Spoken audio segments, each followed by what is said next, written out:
sy wonderlike naam. Romeine hoofstuk 11. Voor ek by Romeine hoofstuk 11 begin, wil ek gou vir jou vra om net vanaf my te kyk, asseblief. Daar is geweldige onmin tussen baie groepe wat handel oor die kalenders van Jotai Wafai. Dit is belangrik om te gaan kyk na die wortel waar die kalenders ontstaan het. So waar die kalenders ontstaan. Waar het ons kalenders ontstaan? Ons kalenders het ontstaan in Exodus hoofstuk 12 vers 2. Dis waar die kalender ontstaan het. Dis waar Jotai Wafai met Moses en Aaron spreek en hy sê hierdie is die begin van die maande. Hierdie is die eerste maand van die begin van die jaar. Die maand van Nisan. Deuteronomium hoofstuk 16 vers 1 sê, julle met hierdie maand met julle herdenk, dis die maand van Abib. So in baie mense se gesprekke is dit die maand van Nisan of die maand van Abib. Dis waar die kalender begin. So dis die eerste maand. So wanneer jy die woord lees oor die 7de maand of die 3de maand, dan weet jy, nou kan jy hom gaan tel, want die maande wat dit nou is Januarie, Februarie, Maart, April, en so gaan hy deur. Dit is ingebring deur Constantijn, en elke maand is die verering van 'n spesifieke afgod. Goed, net so ook die dae, maandag, dinsdag, woensdag, donderdag. In die Bybeltyd was dit gewees, die eerste maand, die tweede maand, die derde maand, die vierde maand, die vyfde maand, en dan in die week was dit dag 1 van Shabbat, tweede dag van Shabbat, derde dag van Shabbat, en dit is hoe dit werk in die kalender. Jou fondasiewoord om die kalender te bepaal, is opgeteken in Genesis hoofstuk 1 vers 14. 1 vers 14. Nou, in Genesis 1 vers 14, wanneer jy die Bereshit verstaan, wat is die Bereshit? Dis Genesis, nee. Genesis, ander woorde, as jy in die begin dit verstaan, het hy die son, die maan en die sterre van ons daar gegee, sodat ons die seisoene kan bepaal.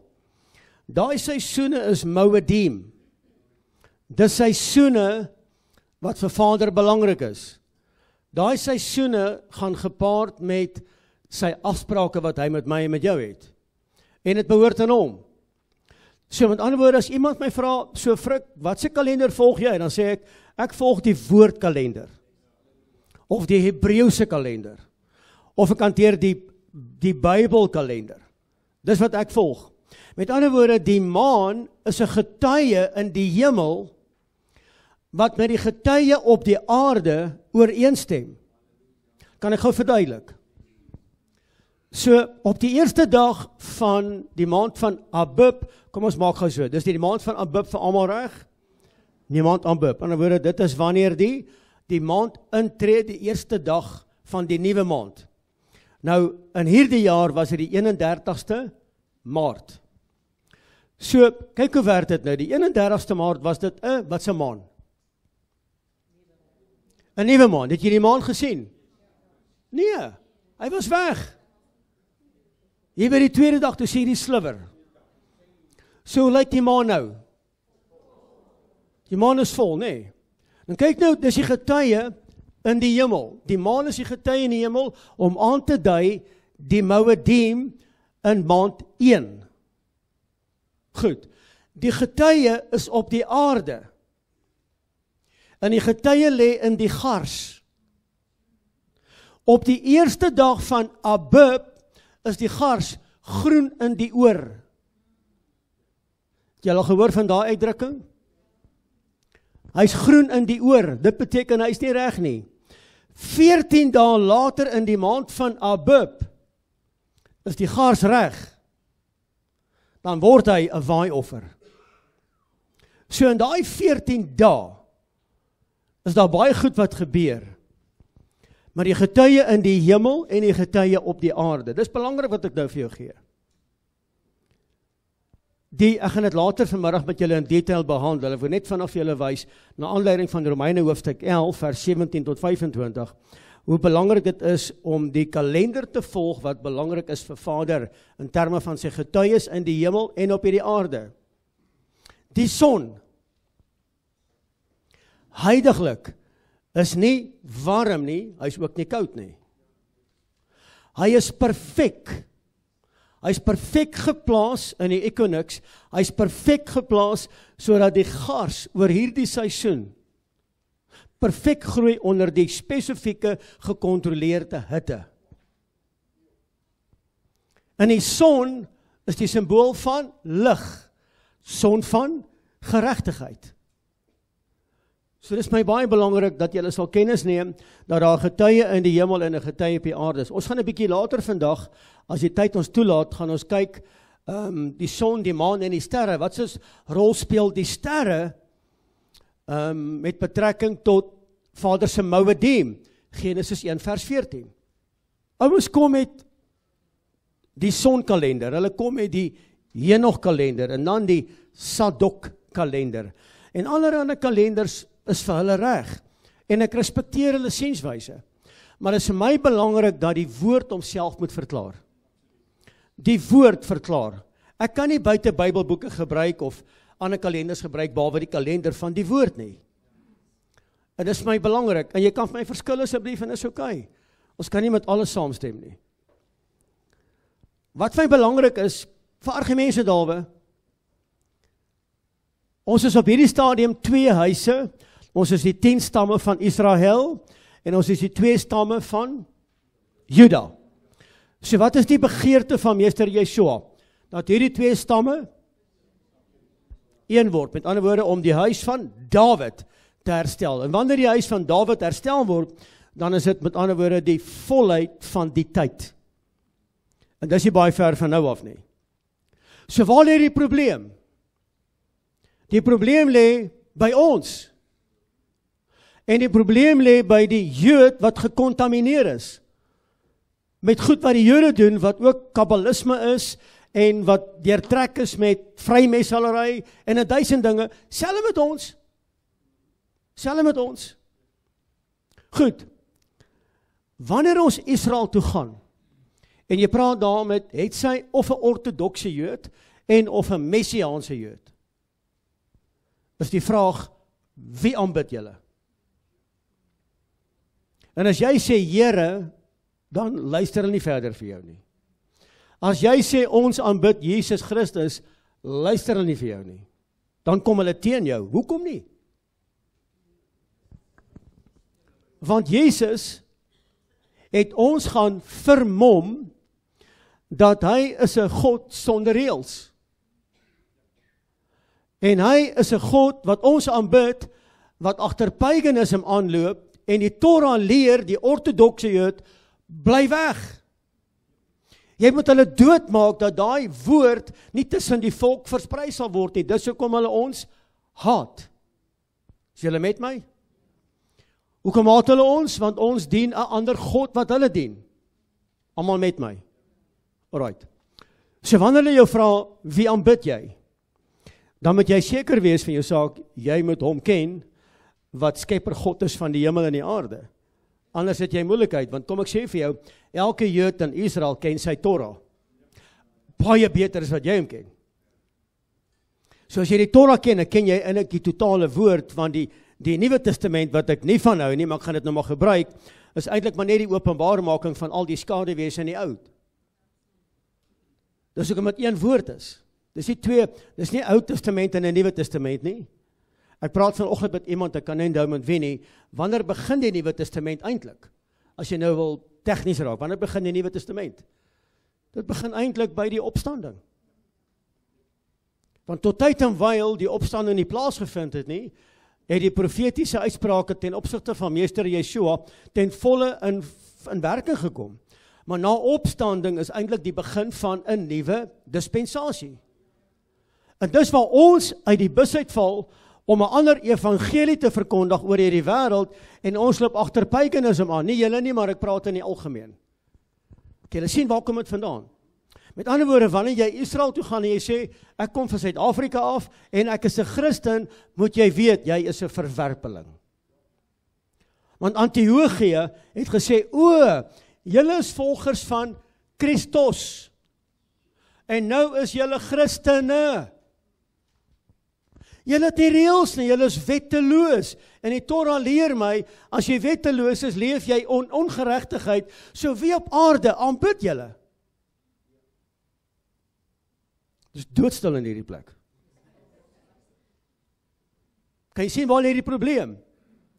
Goed, en nou is ons Christene, hou ook die Moedim, wat die 7 feeste van Jotaiwafa is, op ander dae, wat hulle onderhou, en hulle lag vir jou. En die rede dat hulle vir ons lag, want ons tree op soos dan. Wat ons eie feeste bepaal, en ons bepaal ons eie datums, en dis hoekom dan onder andere uit die boek Openbaring uitgeskryf is, Openbaring 7, en hy is nie deel van die 12 stamme met betrekking tot die 144.000 nie. Dan is uit. So as jy inkom, en jy sê, nee, ons hou Pesach, aan die einde van hierdie week, want dis wanneer die lang naweek begin in Suid-Afrika, het hulle nie 'n saak met jou nie. En hulle weet, jy's paganism, jy's 'n afgodsoffer. Hulle kyk nie na jou nie, hulle worry nie oor jou nie, want jy's in elk geval, na hulle mening, verdoem. As julle met my. Hierdie is ernstig. Nou gaan ons Israel toe en ons sê, hierdie klomp Jode. Hierdie klomp Jode. Hulle weet niks, man. Ons het vir liewe Jesus. En ons het die Messias. En hulle aanbid nog in die Torah. Hulle is nog in die Ou Testament. Hulle is van die pad af. Ons sê dit. En nou haat die wêreld hulle ook, van wie hulle sienswyse, en ons ook. Inteendeel, ons regering. En ons regering, wat Hamas ondersteun, in steede van die volk van Jotaiwafa, Psalm 122, dop ons weer die toets. So ons het eintlik 'n vermomming vir hierdie mense gegee. 'n Wettelose God, wat agter paganism aanloop, wat nie sy Moedim eer en respekteer nie, wat nie sy datums en sy kalender eer en respekteer nie. So jy kan volgens die Sadok kalender, kan jy jou fees gaan vier wanneer jy wil, en volgens die Henog kan jy dit op 'n ander tyd vier, want jy's reg, hulle is verkeerd en die Bybel is verkeerd. So niemand is reg nie, behalwe die woord. En dis hoekom ek altyd vir mense sê, as jy my vra oor wat se datums onderhou jy en vier jy die fees, dan sê ek Romeine hoofstuk 11. Want Romeine hoofstuk 11 gee vir jou die antwoord. Ek kan nie 'n ander hoofstuk lees behalwe Genesis 1 vers 14, Levitikus 23 en Romeine hoofstuk 11 nie. Hoekom is Romeine 11 so belangrik? Want Romeine 11 gaan die openbaarmaking van die heiden. Wie is die heiden? Ons. Wie is ons? Die 12 stamme wat verloor is. Wat moet ons doen? Ons moet terugkeer na die huis van David. Hoe doen ons dit?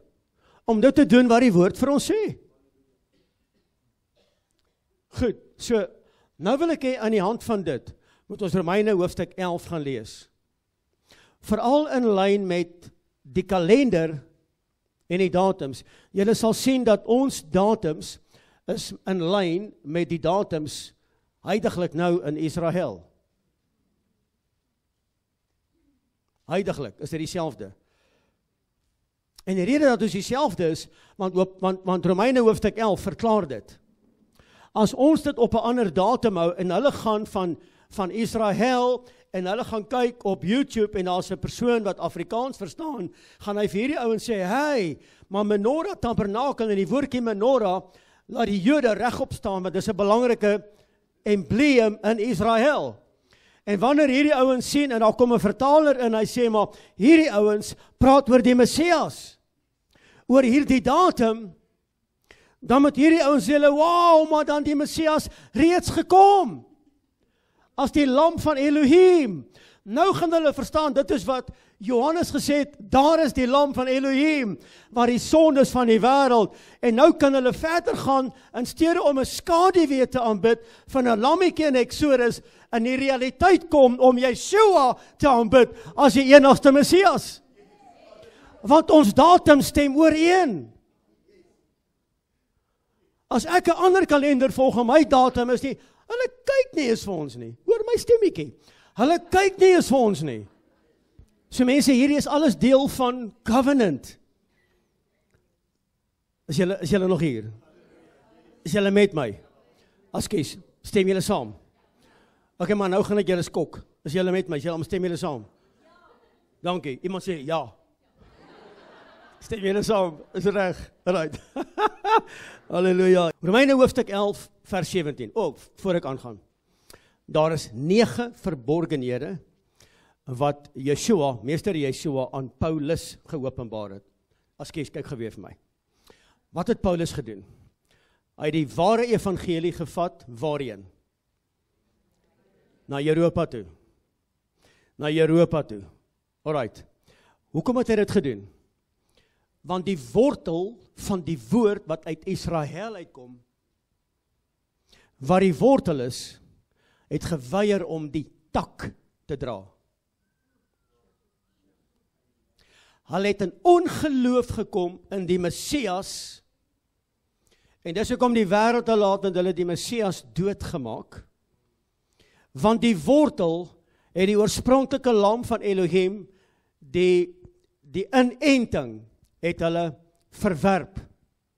En toe gaan Paulus, en hy gaan verkondig dit, en toe snap ons dit, want ons het nie die ervaring wat hulle gehad het nie, want ons het nie groot geword in Nazareth, waar 'n jong seun opgegroei het as die seun van 'n timmerman, en nou claim hy is die seun van God nie.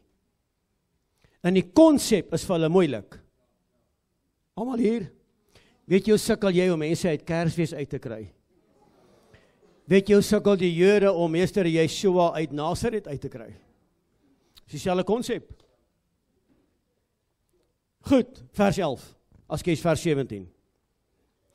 En as sommige van die takke afgebreek is, en ek en jy, wat 'n wilde olyfboom was, onder hulle ingeënt is, en deel gekry het aan die wortel, en die vettigheid van die olyfboom, dan kyk gou vir my, dis die voordele van Pesach.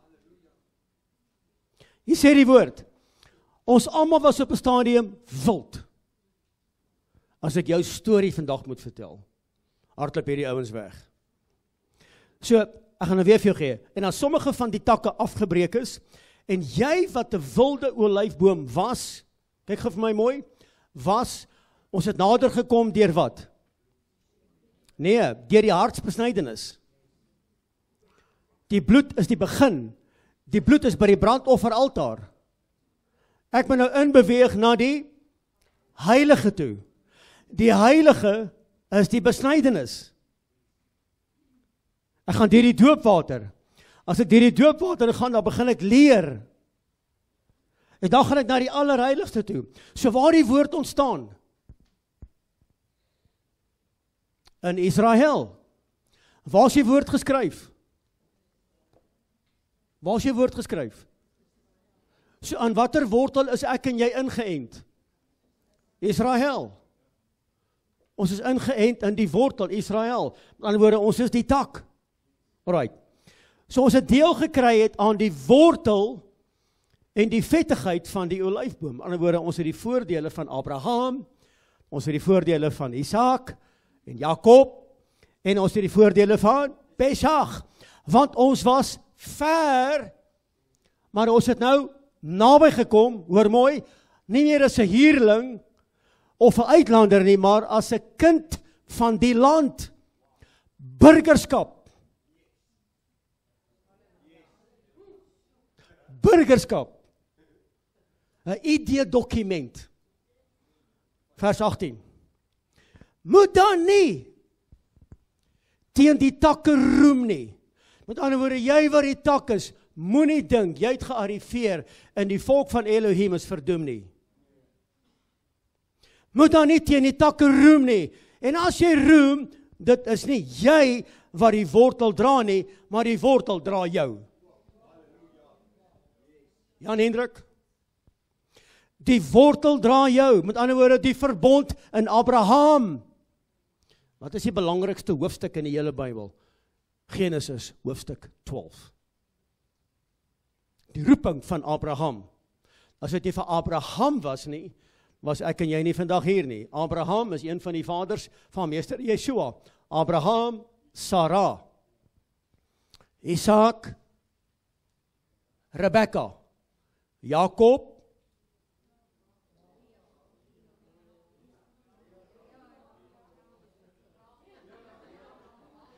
Leah. En dis die menorah. Kom ek wys gou vir jou. Abraham, Sarah. Die tweede menorah, Isaac, Rebekka, Jakob, Leah.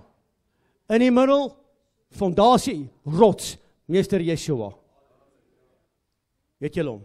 Goed. So ander woorde, dis die wortel. Moet dan nie teen die tak roem nie, want as jy roem, ons het die gawe van die ewige lewe, ons het die Messias, en dit is nie jy wat die wortel dra nie, maar die wortel dra jou. Met dit beteken, ek en jy moet God se volk respekteer, want dis die huis van Juda. Al is hy gekontamineer, ons is net so gekontamineer. Vers 19, jy sal dan sê, die tak is afgebreek, sodat ek ingeënt kon word. Met ander woorde, kom ons gebruik nou maar Juda, nee, is reg. Nee, kom ons gebruik die oorspronklike huis van David. David het afgebreek, die 10 stamme het weggebreek, om wat te kon kry? Om die ware wortel van die woord te kon kry, wat Paulus verkondig het. So Paulus is nie 'n ketter nie. Paulus het nie teen die Torah gepraat nie. Jy kan die Torah, jy kan die boek Romeine en die boek van Galasiërs, kan jy net verstaan, wanneer jy die Torah ken.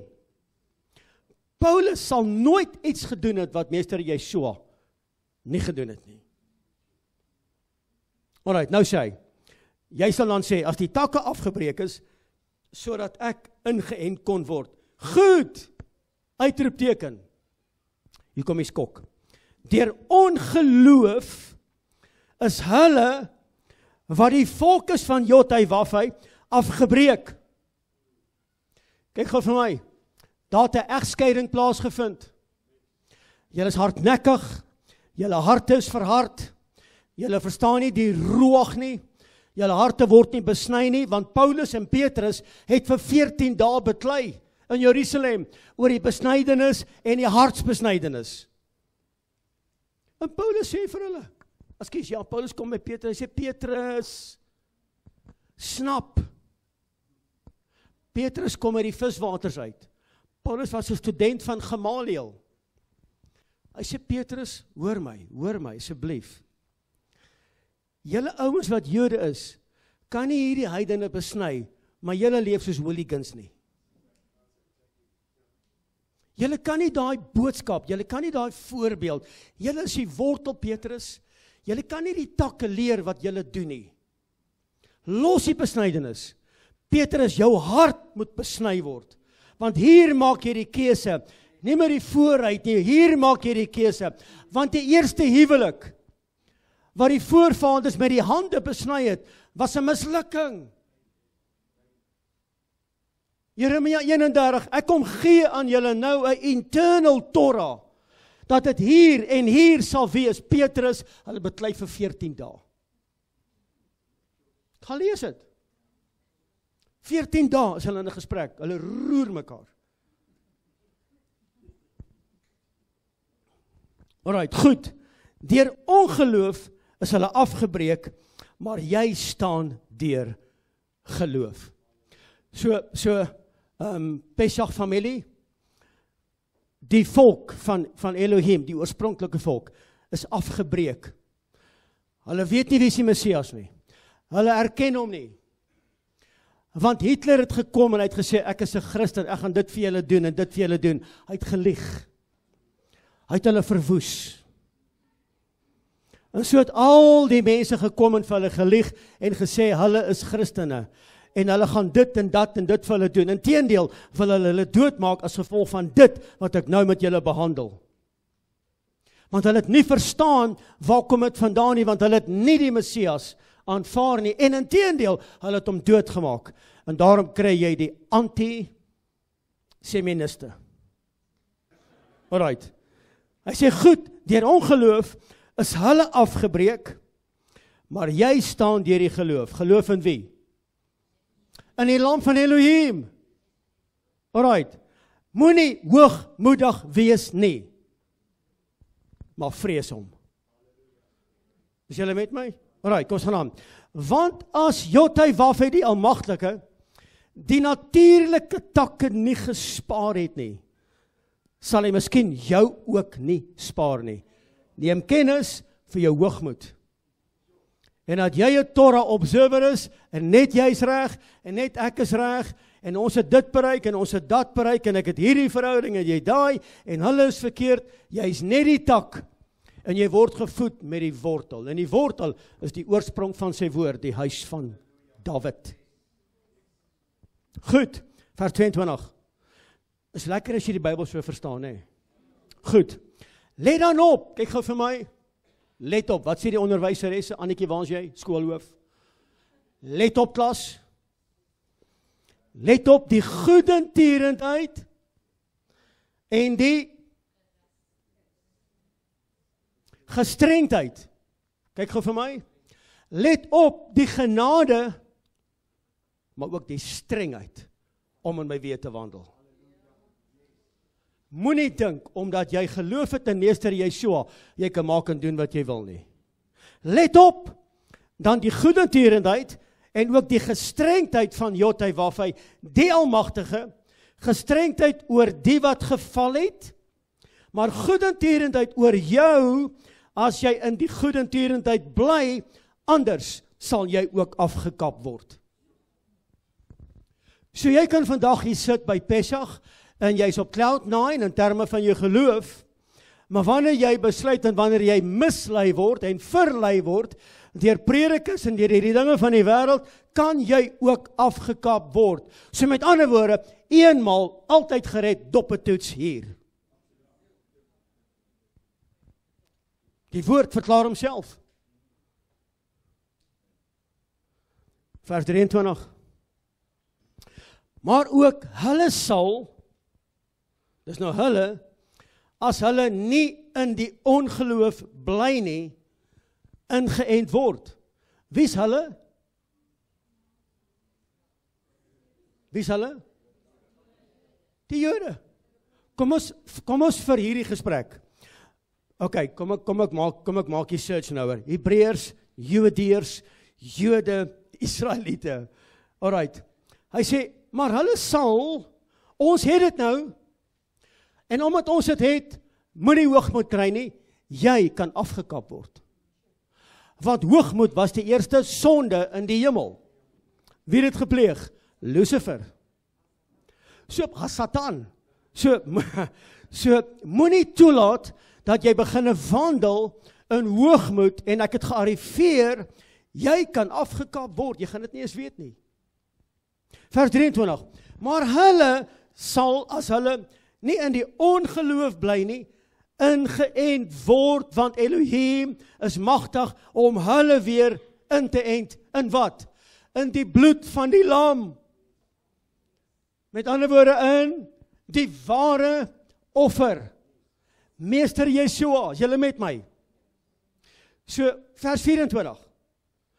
Want as jy afgekap is van die olyfboom, kyk gou vir my, jy is ingekap of ingeënt deur wie? Deur die bloed van die lam, deur jou keuse, deur geloof in hom, met 'n hartsbesnydenis, deur die doop waar sterwe saam, opstaan saam, ek is ingeënt, nou kom hier die skrif. Want as jy afgekap is vanweë die hoogmoed van die olyfboom wat van nature wild was, want dis waar jy was, en teen die natuur op die makolyf ingeënt kan word. Hoeveel te meer kan hulle dan, wat van nature is, op hulle eie olyfboom ingeënt word? So dis hele verantwoordelikheid om die Jode in te kry. En as jy dit ophou op 'n ander tyd, Is daar nie 'n manier hoe jy met enige kalender, of het son, en of het nou Henog, en of het nou Sadok is, daai ouens beïndruk nie. Jy gaan hulle nooit terugkry nie. Hulle beskou jou as die stam van Dan.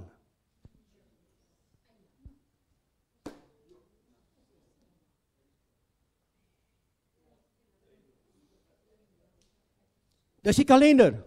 Alright. Vers 25.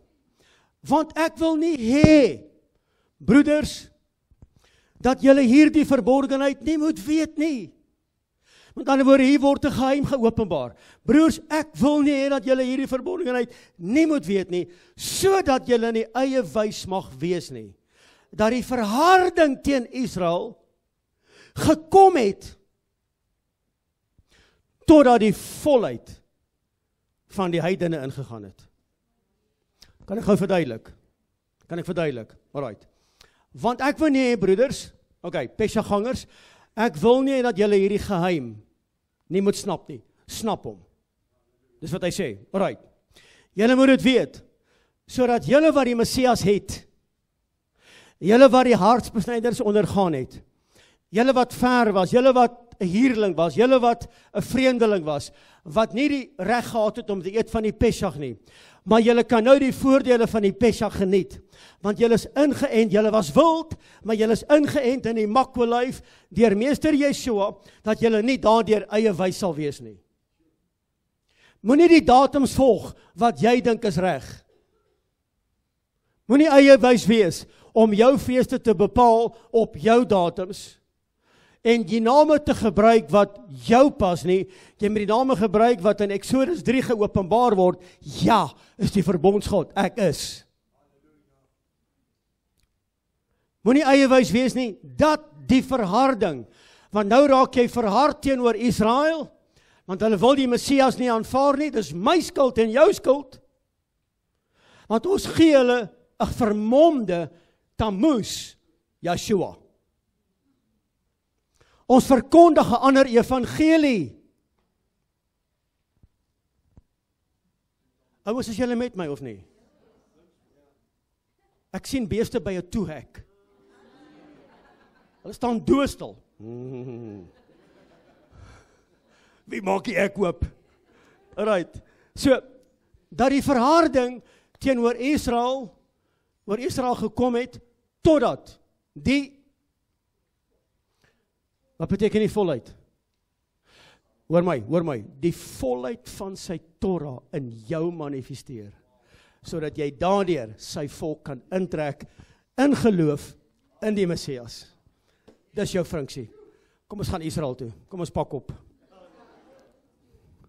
Totdat die volheid van die heidene, die 10 stamme wat verlore is, die 10 stamme wat agter paganisme aanloop,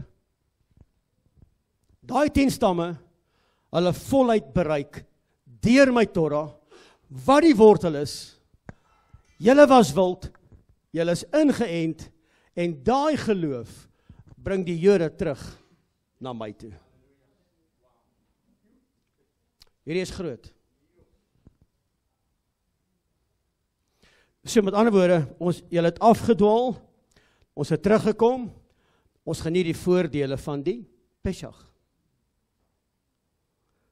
Ons stop met die Rooms-Katholieke aanbidding. Kan nie langer betrokke raak nie. Jy kan nie, want hoe kry jy hierdie verborgenheid, hierdie geheim in manifestasie?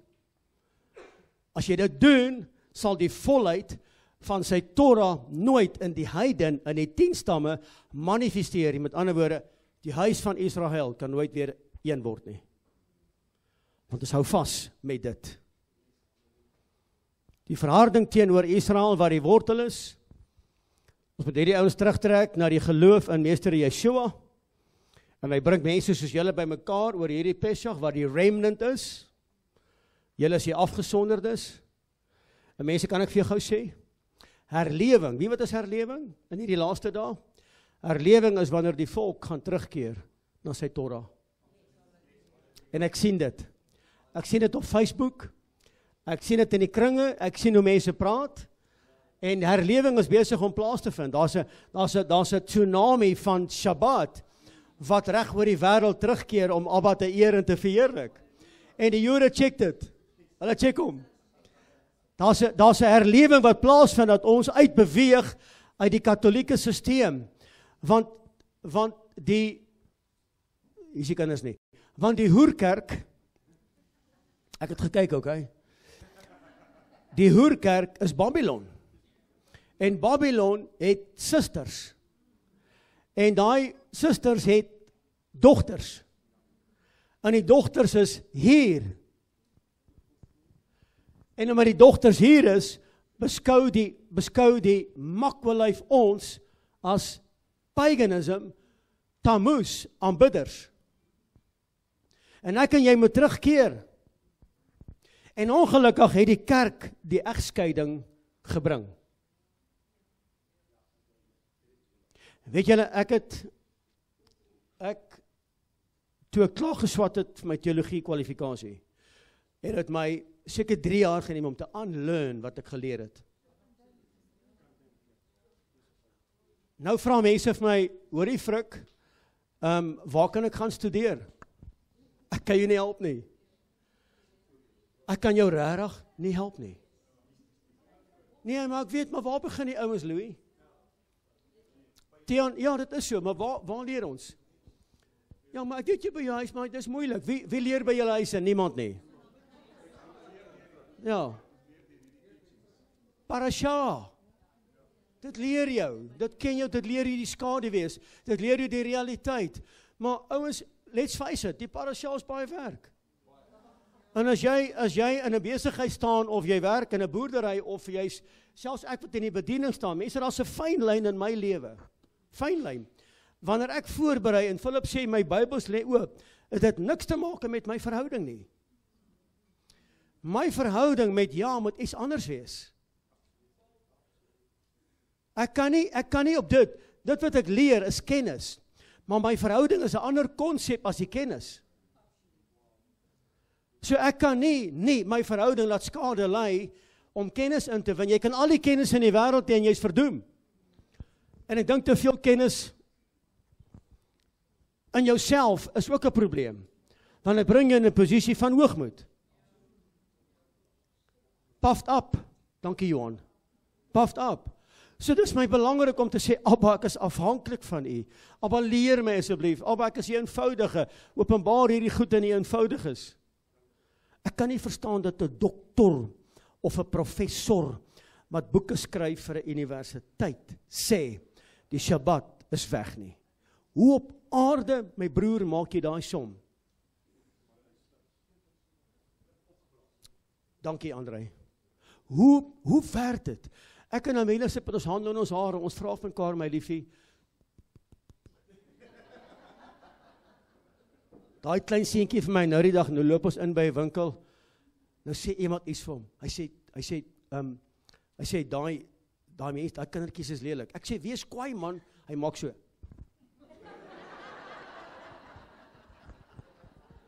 Ek sê, wat doen jy nou? Hy sê, ou pak is nou kwaai. Ek sê, okay. Nou dis soms so ek voel wanneer hierdie ouens hierdie klomp.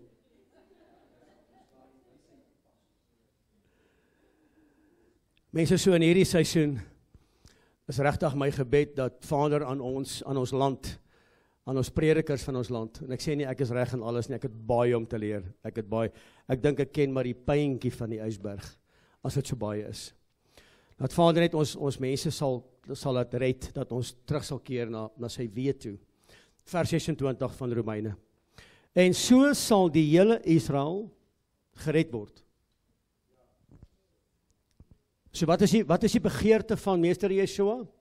Dat die twee huise by mekaar kom in een, nee. Dis opgeteken in Esegiel 37, nee. Die eerste gedeelte van Esegiel 37 gaan oor die dooie bene, waarin ons moet profeteer dat die winde moet kom uit die noorde, die ooste, die suide en die weste, en dat hier die bene by mekaar sal kom, die vleis en die spiere en die senings, en dat dit 'n magtige weermag sal word. Ons sien dit nou gebeur.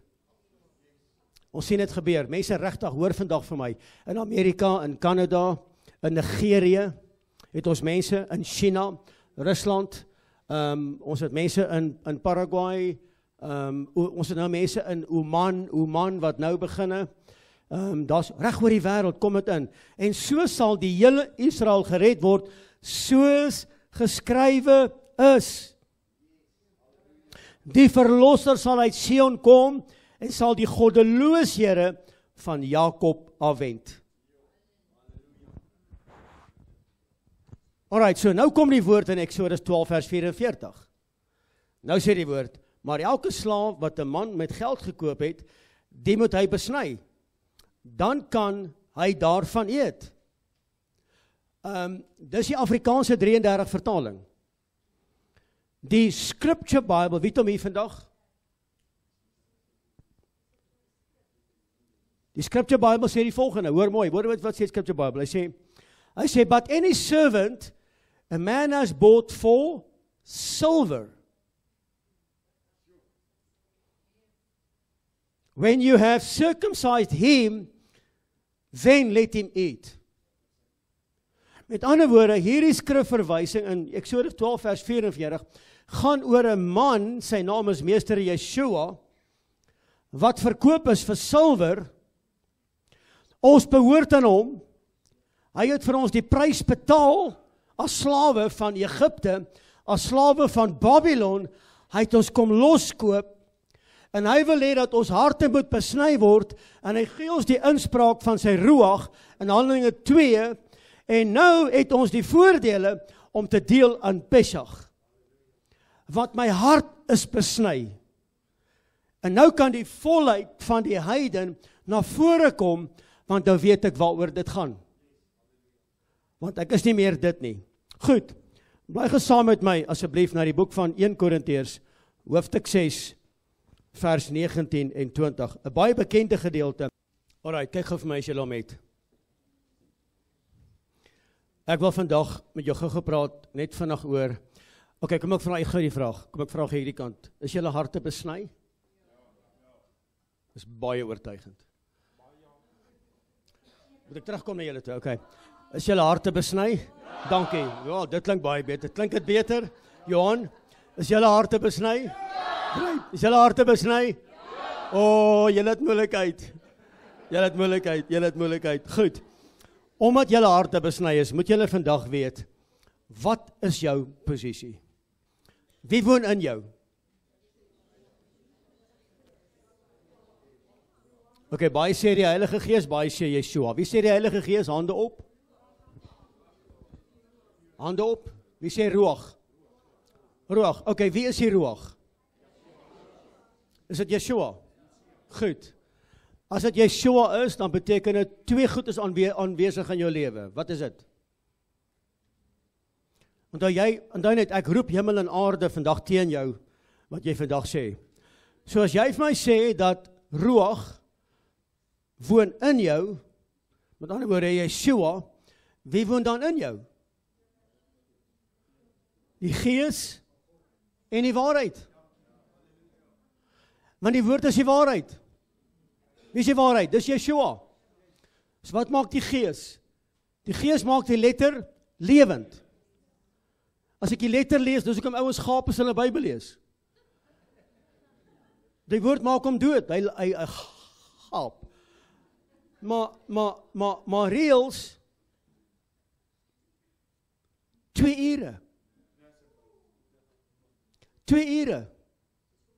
Want ons is 'n volk wat entertain wil word. Ons het verval in dit. So, wanneer die Gees in jou woon, dis sy Ruach, wat is die primêre funksie van die Gees? Julle ken dit altyd in die tyd. Wat is die primêre funksie van die Gees?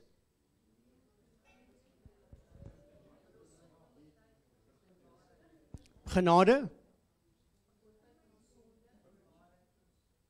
Wat is die primêre funksie van die Gees? Waarheen van die Gees jou? Dink gou daaraan, Wie woon in jou? Heilige Gees, is ek reg? Wie is die Heilige Gees? Dis Yeshua. Want hy het gesê, ek gaan, om vir julle plek voor te berei, ek stuur my geskenk. So wanneer ek met my vrou, as ek met haar wil trou, en ek raak aan haar verloof, dan sê ek vir haar, ek wil nou nie jou gebruik nie.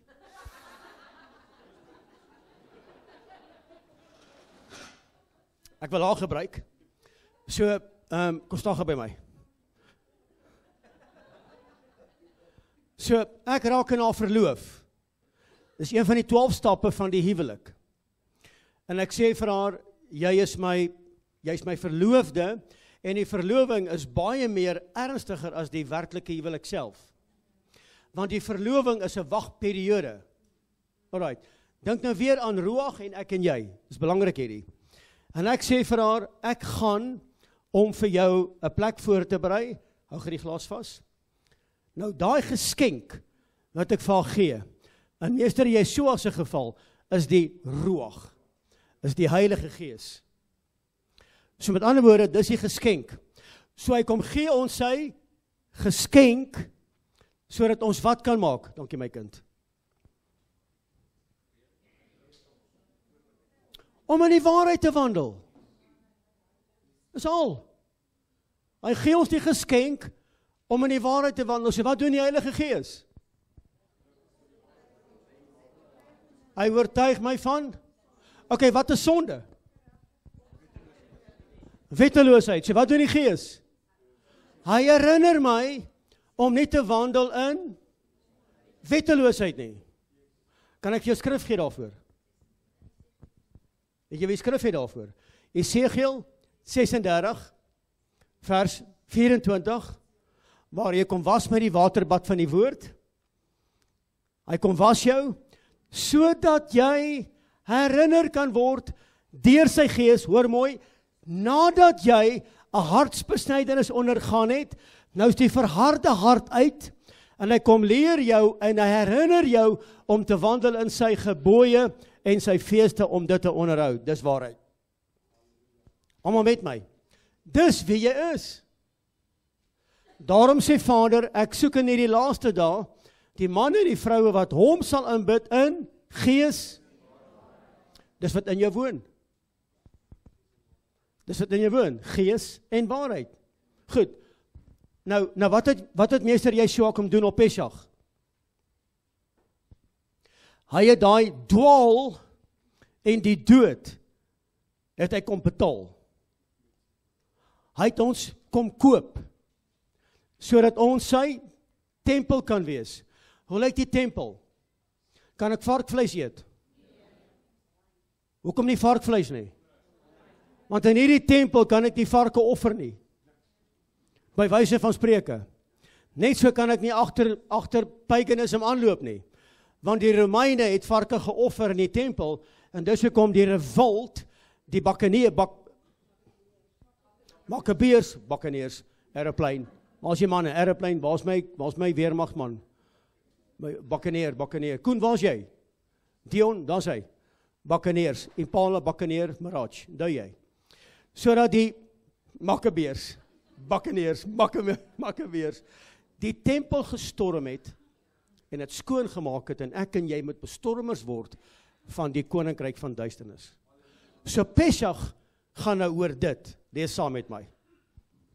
Of weet julle nie, dat daar julle liggaam 'n tempel is van die Heilige Gees, wat in julle is, wat julle van Elohim het, en dat julle nie aan julle self behoort nie.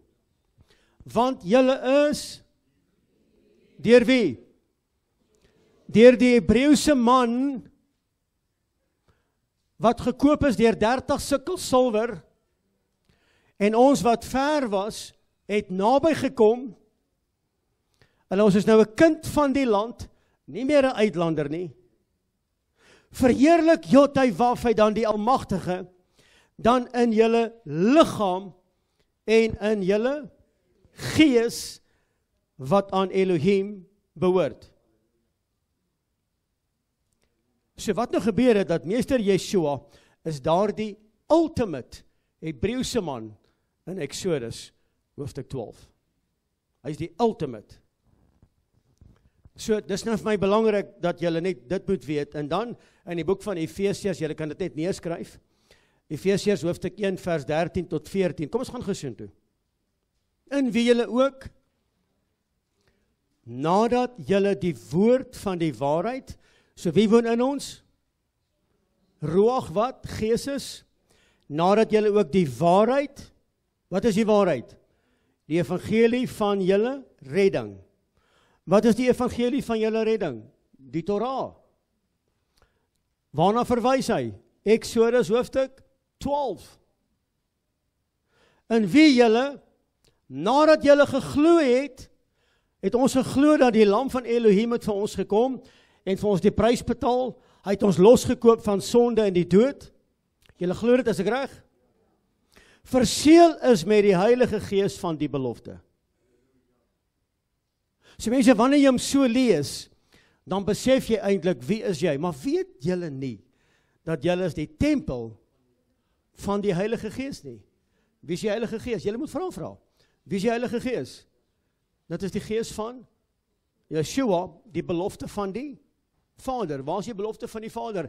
Ek sal my Gees vir julle stuur, en wanneer op julle uitgestort word, julle toe te rus met krag, sodat julle my getuies kan wees in Jerusalem, Judea, Samaria en die uithoeke van hierdie wêreld. Maar voordat julle uitgaan, kom eers in. Kom eers in my teenwoordigheid. Julle kan nie uitgaan sonder my teenwoordigheid nie, want as julle inkom in my teenwoordigheid, gaan julle uit met my teenwoordigheid. En daai Gees, Jesegiel 36, sal julle herinner op julle wandel wat julle moet doen. Want julle is gewas met water. Julle was ver en julle het naby gekom. Is hierdie goed moeilik? Nee. Hoekom maak jy ons dit so moeilik? Nee, jy het nie meer nodig vir dit nie, jy het nie dat nie. Dis net die genade, broer. O bloed. Goed, vers 14.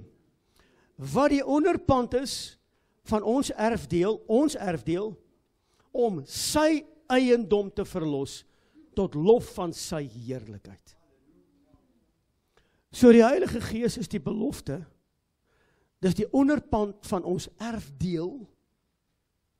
Besef jy wie is jy? Besef jy wie is jy? Besef jy dat jy is die ambassade op aarde van hemel? Dit beteken jy moet die konstitusie van hemel ken, om jou autoriteit van die ambassade uit te leef op hierdie aarde. Onthou net, jy's gemaak en gebore in hierdie plek, in die domein van Hasatan. So in hierdie donker, verdraaide wêreld, het jy 'n ambassade wat 'n lig moet wees. Hier is die instruksie, julle moet lig vir hierdie wêreld wees. Sout van die aarde. Sout voorkom verrotting. Kan jy sien hoe werk die woord? In mekaar? Dis groot hierdie. Goed, die scripture says, who is the pledge of our inheritance until the redemption of the purchased possession to the price of his esteem. Jy is gekoop as 'n item, wandel in die waarheid, wandel in meester Yeshua. En dan kom die boek van Petrus om te sê, julle is nie gekoop met goud en silwer en kosbare edelgesteentes, maar julle is gekoop oor Pesach, deur die bloed van die lam, Yeshua HaMashiach, die lam sonder gebrek, die lam wat vlekkeloos was. Halleluja, kan ons hom eer gee in hierdie plek?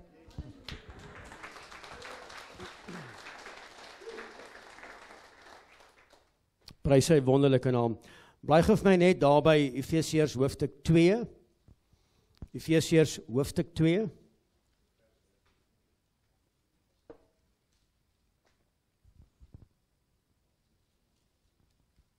Almal het hom? Goed, kyk gou vir my. Is almal op hierdie pad wat julle nou op is, al gewees? Was julle al voorheen op 'n ander pad? Was julle in die Hoofstroomkerk? Was julle deel van Babylon? Ek ook. My maat, ek het Kersfees gepreek dat my nekhare so staan. Ek het groot gegaan. Daar's my personeel. Ek het groot, Gavy, jy kan dit nie glo nie. Ek het wild gegaan. Ek het Valentine ingekleer, my maat, met al die kleure van die reënboog. Ek eer Abba. Ek dank hom. Ek loof hom vir sy waarheid. Nou lees jy saam met my Efesiërs 2 vers 11 en nou toets jy jouself aan hierdie woord. Daarom onthou. Kyk gou vir my. Sê vir jou langs jou, onthou. Onthou. Onthou. Andrei, onthou. Ferdi, onthou. Kali, Koen, onthou. My seun, onthou. Ok, onthou dat julle wat vroeër heidene in die vlees was en onbesnedenis genoem word deur die sogenaamde besnydenis wat in die vlees met hande verrig word. Hier kom die onderskeid. En dis 'n ding wat deesdae sy kop uitsteek. Jy moet besny word om deel te wees van die verbond. Die bloed van die lam het die besnydenis veroorsaak. Kom, ons gaan verder aan. Dat julle in die tyd, hoor, kan ek kyk gou weer vir my. Kyk gou weer vir my. Moenie aan jou Bybel kyk nie, ek gaan lees. Hoor gou mooi. Daarom onthou dat julle wat vroeër heidene was, in die vlees as onbesnedenis genoem word deur die sogenaamde besnydenis wat in die vlees besny word, dat julle in die tyd toe dit gebeur het sonder Yeshua was. Want jy het nog nie herken wat die lam van Elohim vir jou kom doen het nie. Kom ons lees verder, vers 12. Dat julle in die tyd sonder Yeshua die Messia was, al was julle dan besny. Julle was vervreemd van die burgerskap van Israel. Met ander woorde, jy kan nie deelneem aan die Pesach nie. En 'n vreemdeling ten aansien van die verbonde, van die belofte, sonder hoop, sonder Elohim in hierdie wêreld. Want dit het gegaan oor die uiterlik. Uiterlik. Hy sê hierdie fariseërs, uiterlik, broer, hulle is mooi, maar binne. En dis presies wat hierdie woord vandag vir my en vir jou kom sê. Daar sê dit, ek sê dit nie, ek dink uit my duim uit nie. Hier sê die woord dit. Hoor gou mooi, vers 12. Dat julle in die tyd, toe dit gebeur het, toe julle heidene was, sonder meester Yeshua was, vervreemd van die burgerskap, vreemdelinge van die verbond, van die belofte, sonder hoop, sonder Elohim, in hierdie wêreld. Vers 13, maar nou, in Yeshua Messiah, het julle wat vroeër ver was, naby gekom deur die bloed van Yeshua, die Messias. Kom ons gee hom eer. Halleluja. Yes, hierdie is mooi. Right, vers 14. Want hy is ons shalom. Hy wat albei volk en vreemdeling een gemaak het, deur die middelmuur van skeiding afgebreek het. So wat het meester Yeshua gemaak? Hy het die wortel van die woord, met ander woorde, die oorspronklike, kom ons praat van Juda en die heidene, wat twee was, met ander woorde, die bekende, met ander woorde, die volk en vreemdeling, 2 stamme, 10 stamme, een gemaak het, om die middelskeidsmuur af te breek, op die dag toe hy gesê het, dit is volbring. Ok, waar is ons nou? Waar is ons nou? Ons het die skeiding veroorsaak. Deur wat? Hoogmoed. Deur wat? Paganism. Deur wat? Menslike, kerklike tradisies en oorleweringe. Ons het dit veroorsaak. Hy het hom afgebreek op Pesach, ons het dit weer gaan bou. Vers 15. Deurdat hy in sy vlees, aan ander woorde die Pesachlam, die vyandskap tot niet gemaak het, naamlik die Torah van gebooie wat in insettinge bestaan het, deur vrede te maak, die twee in homself tot een nuwe mens kon skep.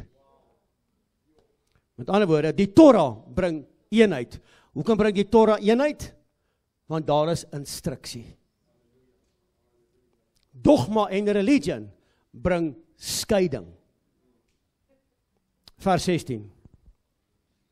Deur sy dood aan die folterpaal het hy 'n einde gemaak aan die vyandskap en die twee met Elohim versoen en tot een liggaam verenig.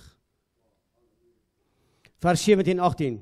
En toe hy gekom het, het hy die goeie boodskap van vrede gebring. Vrede vir julle wat ver van Elohim was, en vrede vir julle wat naby was. Die wilde olyf en die makolyf. Deur hom het ons almal, die Jood en die nie-Jood, deur die een gees vrye toegang tot die Vader. Halleluja. Dis die plan om die huis van Dawid weer te herstel. Met ander woorde, om Pesach te gebruik, die bloed van die lam, om weer te herenig, om die verborgenheid van die volheid van die heiden te kan verstaan. Laaste skriffie, vers 19. Hier is die resultaat. Wie die resultaat hoor? Hier is die resultaat. Julle is dus nie meer ver van Elohim af nie. Julle is nie meer bywoners nie, maar medeburgers van die gelowiges en lede van die huisgesin van Elohim. Halleluja. Welkom familie. Yes. Halleluja. So jy is nie meer ver nie. Jy's 'n kind van die land. Jy's 'n kind van die huisgesin van Elohim. Want jy het die keuse gemaak om hom te volg in gees en in waarheid. Ek prys sy wonderlike naam.